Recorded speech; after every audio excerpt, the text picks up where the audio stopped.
এমনে এমনে এই তুমি তামসা করবা, তুমি খারাইয়া মুতবা, তুমি বসে বসে মোবাইল টিপবা, আর রাস্তার বেড়ি দেখবা, মোবাইলে উলঙ্গ ছবি দেখবা, সারা রাত জন্তু আর জানোয়ারের মতো ঘুমাইবা, সকালবেলা হাইওয়ান কুকুরের মতো সকালবেলা শুয়ে থাকবা। এই জন্য তোমার বানাইছি। কি ভেবেছ? আল্লাহ তাআলা তোমাকে বানিয়ে কোনো লক্ষ্য উদ্দেশ্য নাই, এমনি এমনি বানাইছে।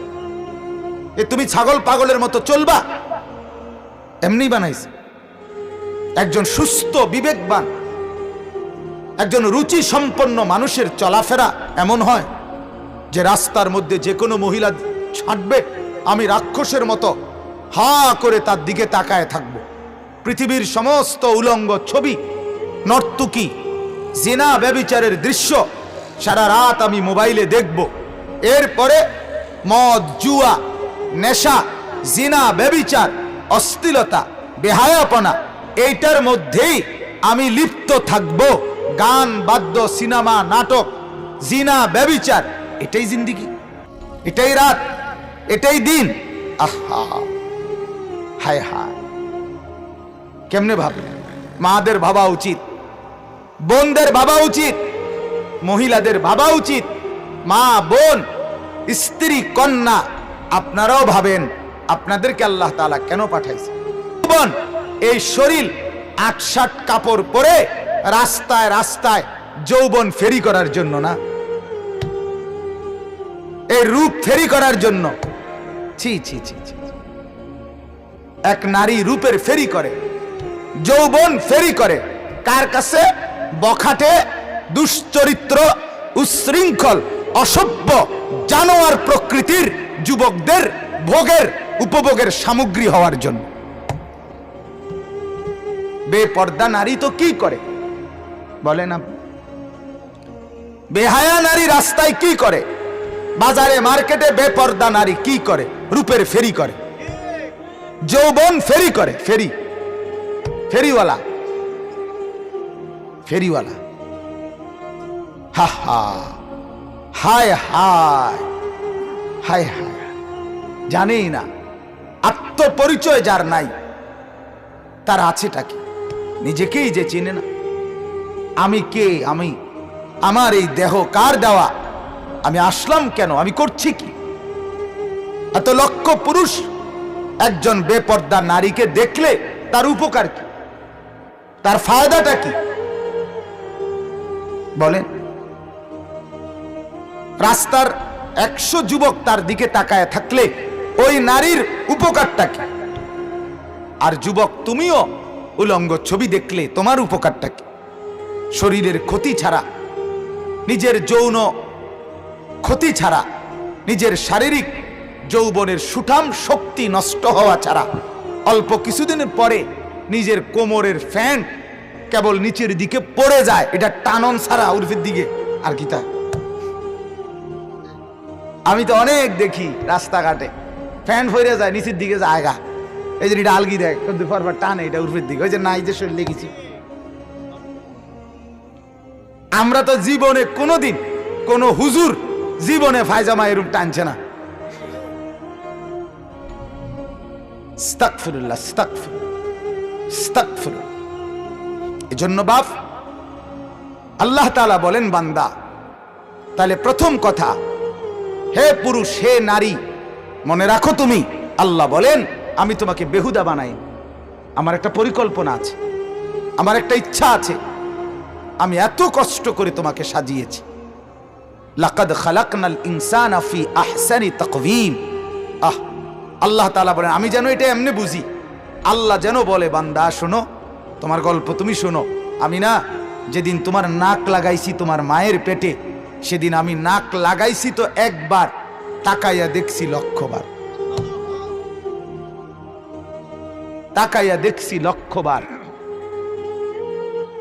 চতুর্দিকে আমি অসংখ্য প্রাণীকে নাক দিছি, গরু, ছাগল, কুকুর, বিড়ালের, তাহলে সবগুলোর দিকে তাকাইয়া দেখছি, তাকাইয়া আবার তোমাকে দেখছি।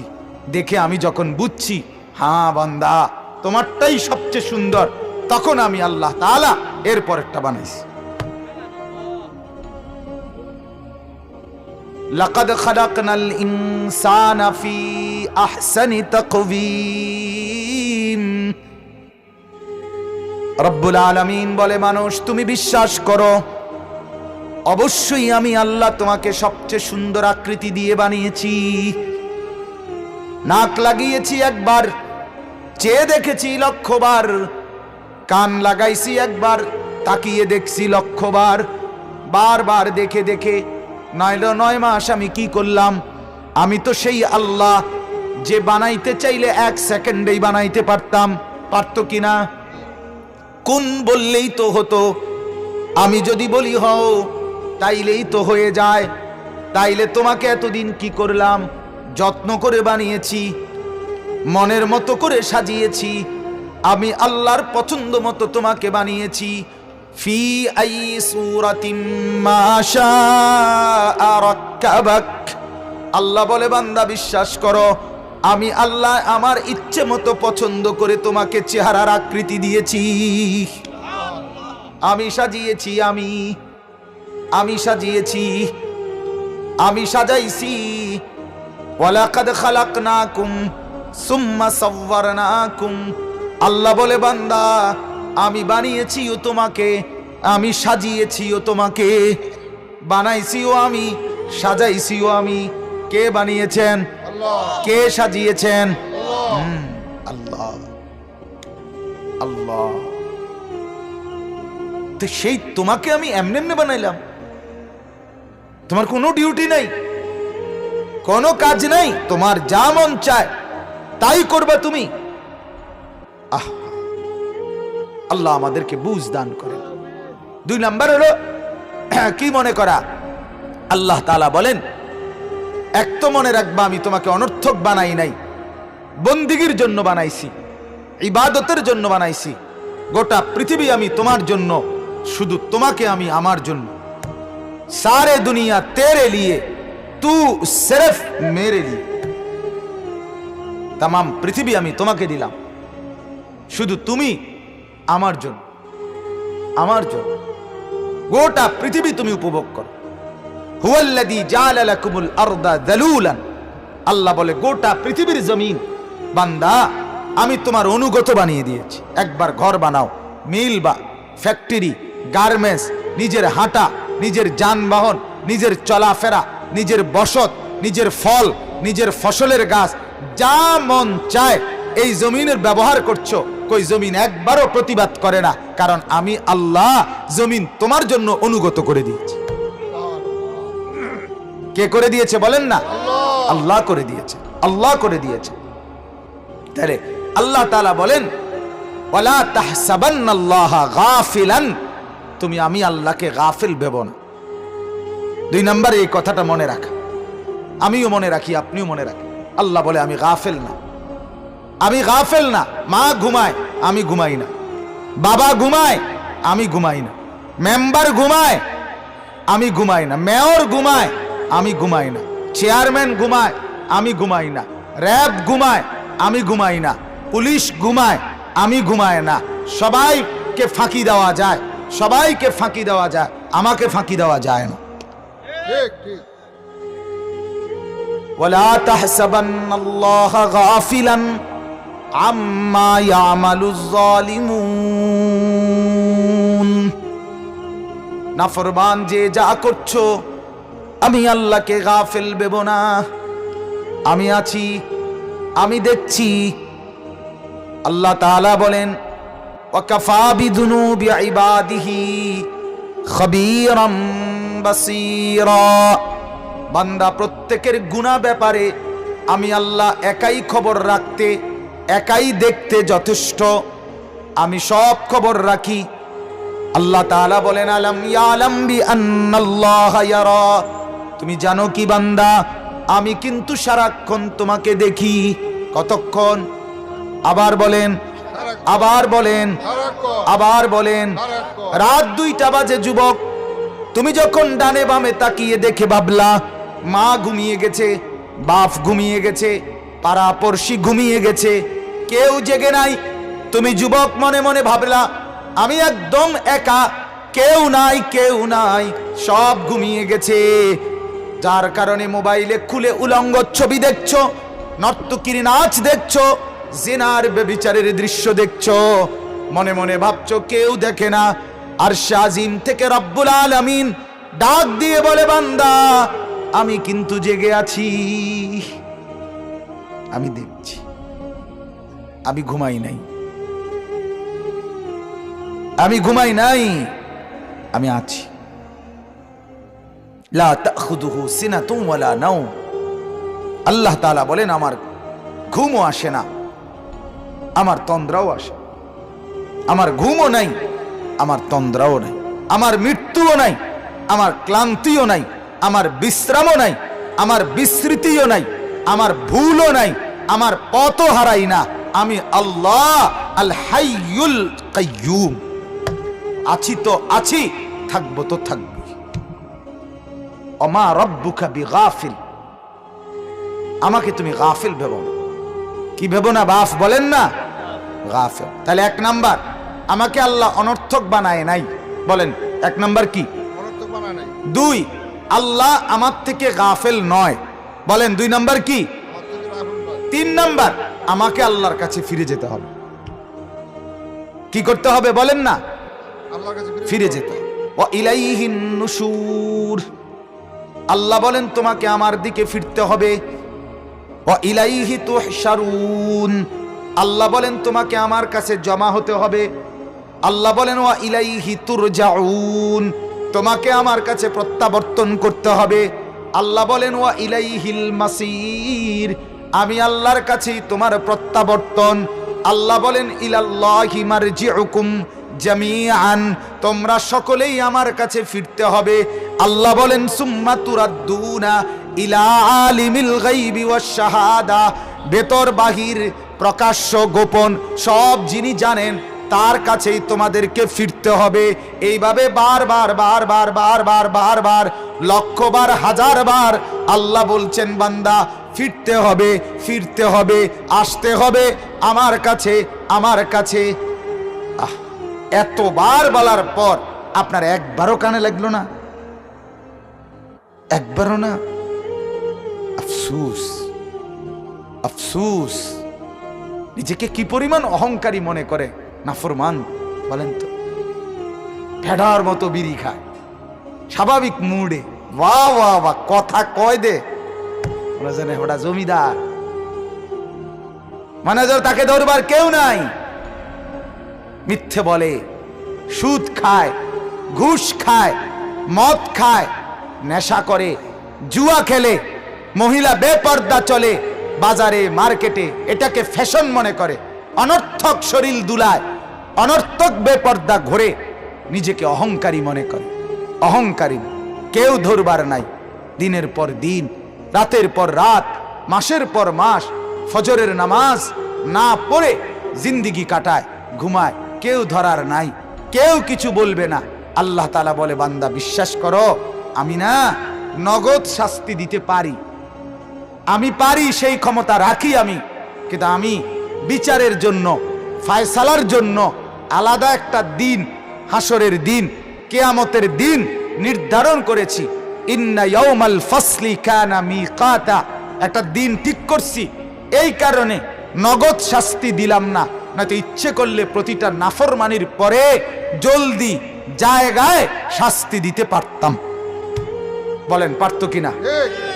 ওই বাপ বলেন না কেন, পারতো কিনা বলেন না? ফজরের নামাজ না পড়ে আপনারা যারা ঘুমান, আপনাদেরকে আল্লাহ তাআলা যদি ফেরেশতা পাঠাইয়া বলতো এই যেতে যে ফজরের নামাজ পড়ে না তার একটা ফাসাদ গিয়ে একটা লাথি মার, একটা লাথি মার, জানোয়াররে একটা লাথি দে, একটা লাথির লগে দেখা যাইব আর স্পিড বোর্ডে ওড়ন লাগতো না, টলারে ওড়ন লাগতো না, নরসিংদী গিয়ে পড়বো এমনি লাথির লগে, আর বোর্ডে ওড়ন লাগতো না। পারে না আল্লাহ তাআলা? তাইলে কি পরিমাণ দয়া করছে, কতবার ছেড়ে দিচ্ছে বলেন না বাপ। হায় হায় যুবক, তোমরা চেহারা দেখো না বাপ। এই ছেলেরা তোমরা চেহারা দেখো, তোমাকে বেনামাজি চেহারা দেখো, আর নামাজি আমরা যারা আমাদের চেহারা মিলায় দেখো, দেখো না বাপ, দেখো একটু হিসাব করে দেখো।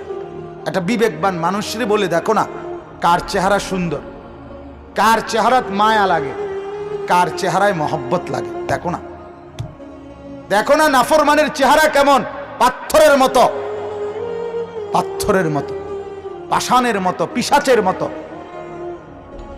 ইমানদারের চেহারা নূরে নূরে চমকা। আল্লাহ নবী বলছেন, মান কাসুরা সালাতুহু হাসুনা ওয়াজহু। নবীজি বলেন, যার নামাজ যত বেশি তার চেহারার সৌন্দর্য তত বেশি। নামাজ যার বাড়ে চেহারার রং তার বাড়ে। রাসূলুল্লাহ আমার শায়েখ আরিফ বিল্লাহ আল্লামা মুফতি মুশতাকুন নবী কাসেমি, তার চেহারার দিকে তাকাইলেই মনে হয় কি সুন্দর লাগে। আমি অনেক সময় বলি যে যদি কেউ বলে হযরত আপনি কি পাউডারটা ব্যবহার করেন, যদি বলতেন আপনার ক্রিমটা কি কোম্পানি, উনি বলবে হ্যাঁ আমি না রাত গভীরে তাহাজ্জুদের সেজদায় মালিকের জন্য চোখের পানি যখন ছাড়ি সেই ক্রিমটা ব্যবহার করি। সেই দামি ক্রিম আল্লাহ তাআলা চেহারায় নূর এনে দেয়, সৌন্দর্য এনে দেয়। যুগে যুগে আউলিয়া বুজুর্গরা কেন মানুষের এত প্রিয় পাত্র হয়েছে? ঈমানের সৌন্দর্যের কারণে, বন্দিগির সৌন্দর্যের কারণে মানুষের প্রিয় হয়েছে। অনেকে তো ভাষাও বুঝে নাই মানুষ, কিন্তু চেহারা দেখেই ঈমানওয়ালা হয়েছে। আরে সিলেটের যে শাহজালাল ইয়ামানি রাহমাতুল্লাহ আলাইহি, উনি সিলেট গেছেন, উনি মূলত ব্রাহ্মণবাড়িয়া জন্ম নিয়েছেন, ঠিক না?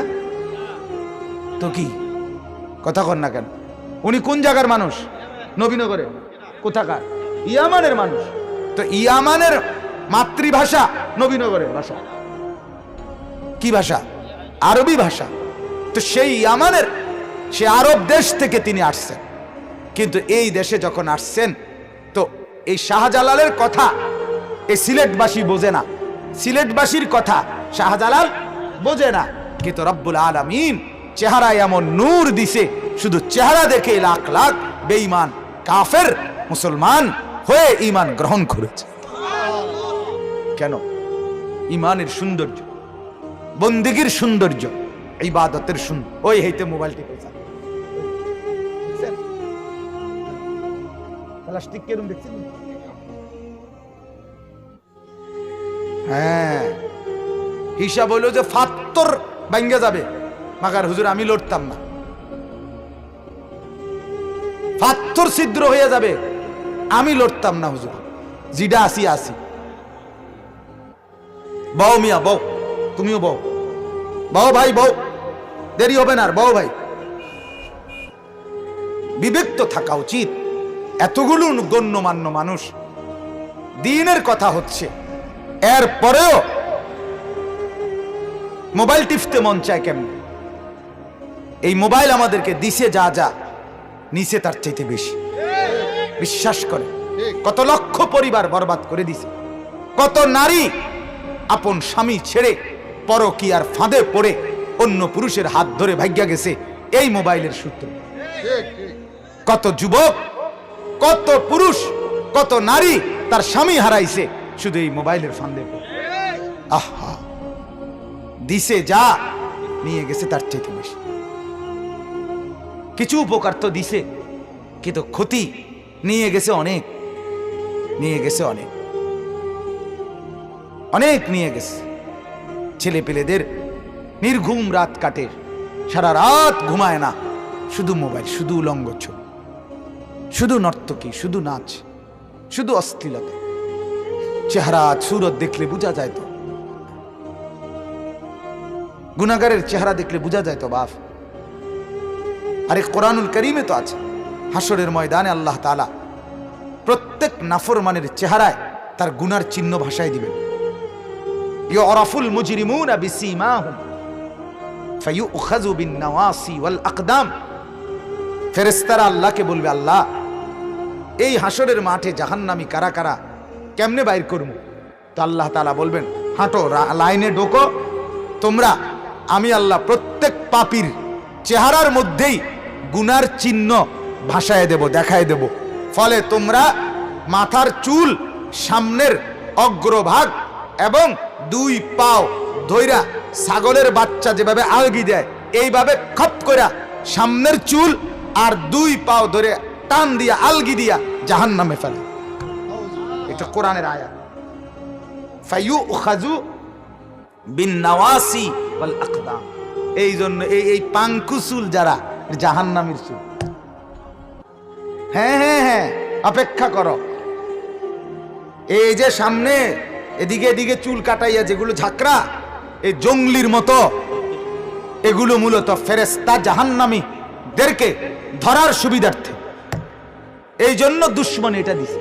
তো কোরআনের আয়াত দ্বারা প্রমাণিত জাহান্নামীর চুল। কোরআনে আছে আবু জাহালের চুল।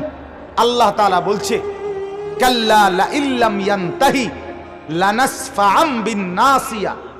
এই কোরআনের আয়াত সূরা আলাকের মধ্যে আছে। আল্লাহ আবু জাহেলকে বলছে, আবু জাহেল তুই বেশি বাড়াবাড়ি করছ, কিন্তু তোরে কিন্তু সোজা করে এলাম আমি চাইছি। তুই যেভাবে নাফরমানি করছিস আমার বন্ধুর, যদি না ছাড়ো এই বদ অভ্যাস, তা আমি হাসরের ময়দানে তোর সামনের চুল ধরে ফেরেশতা দিয়ে তোকে নিচে মাটিতে ফেলবো, এরপরে তোকে চূড়ান্ত বেইজ্জতি করব। এই আয়াতের অর্থ লানাসফাআম বিন-নাসিয়া। তাহলে কি বোঝা গেল? সামনের এই বড় চুল এটা আবু জাহেলের চুল। আর ওই আয়াত দ্বারা কি বোঝা গেল? জাহান্নামীর চুল। আরেকটা আছে, কোরআন হাদিসে আছে, নবীজি বলছেন আখিরি জামানার সবচেয়ে ভয়ঙ্কর বেঈমান কাফের দাজ্জাল, সেই দাজ্জাল যে আসবে, প্রকাশ হবে, নবীজি বলছেন দাজ্জালের পরিচয় হলো 1 নাম্বার সে হবে শাবুন, যুবক। 2 কাতাতুন, তার চুল থাকবে এলোমেলো, আউলা জাউরা, এরকম চুল থাকবে। আল্লাহর নবী বলছে, মুসলিম শরীফের হাদিস। আর 3 আওয়ারুল আইন, একটা চোখ কানা এই অবস্থায়। তাইলে এই আউলা জাউলা এই চুল, এগুলো বর্তমানের ছেলেদের, এটা দাজ্জালের চুল, আবু জাহেলের চুল এবং জাহান্নামীদের চুল। এই 3 জনকে যদি তুমি আপন বানাইতে চাও, রাখো, অসুবিধা কি? তোমার সিদ্ধান্ত তুমি নাও, আমার সিদ্ধান্ত আমি নিলাম। আমি আবু জাহেলের সঙ্গী হতে চাই না, আমি দাজ্জালের সঙ্গী হতে চাই না, আমি জাহান্নামীদের সঙ্গী হতে চাই না। আল্লাহ মাফ করে দেন।